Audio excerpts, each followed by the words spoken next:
Notre prochain devoir portera sur la dynamique induite par le Brexit, présentée par Mme Theresa May, première ministre britannique, certainement soutenue par le président américain Donald Trump, qui devrait tendre à diviser les nations de l'Union européenne.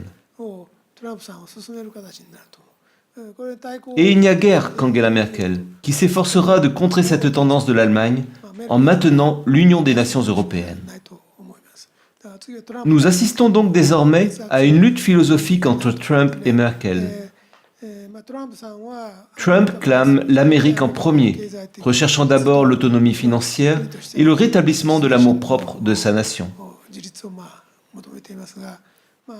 L'Allemagne est en quête de quelque chose de similaire, exigeant l'équilibre budgétaire de chaque État membre de l'Union européenne en préalable au maintien de leur union. Le problème de cette approche tient au côté mesquin d'une politique qui rappelle les 3 réformes de l'ère Edo. Trump sait comment générer de la richesse et il tente de redresser l'économie américaine sur la base d'un commerce profitable. Mais Merkel n'a pas la même approche en tête. Il convient donc d'observer l'évolution de cette lutte qui oppose Trump et Merkel. Si la situation penche en faveur du Royaume-Uni, elle marquera le début de l'effondrement de l'Union européenne. Comme Merkel n'a pas de vision en matière de développement économique, il se peut qu'une crise mondiale se déclenche à partir de l'Europe en même temps qu'éclatera la révolution Trump. Peut-être Merkel cherchera-t-elle à obtenir le secours de la Chine. Mais Trump a pour objectif une défaite de la Chine.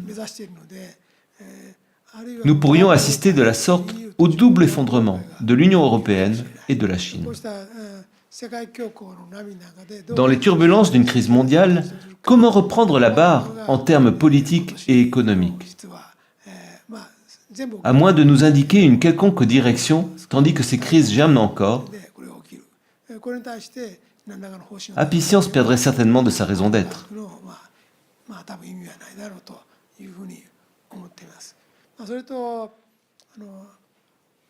Mais avant d'entreprendre cette conférence, Keynes et Drucker me sont apparus ce matin dans un rêve où j'assistais à leur cours. Cela peut vouloir dire que leur divergence idéologique apparaît comme l'un des défis majeurs en Allemagne. Drucker a exprimé l'idée que les entreprises multinationales pourraient s'opposer à la résurgence d'un Hitler ou d'autres formes de tyrannie à l'échelle nationale. Il a développé par ailleurs une philosophie du management à cet effet. De fait, ce Hitler a réussi à redresser de manière miraculeuse l'économie allemande affaiblie de la Première Guerre mondiale, ce qui lui confère un statut de génie économique et de premier disciple de Keynes. On dit aussi qu'une des vies antérieures de Keynes serait celle de l'empereur de la dynastie chinoise des Qin, ce qui témoigne du même coup de la marque dictatoriale de sa doctrine. C'est là que réside l'une des clés essentielles à la compréhension de l'Allemagne.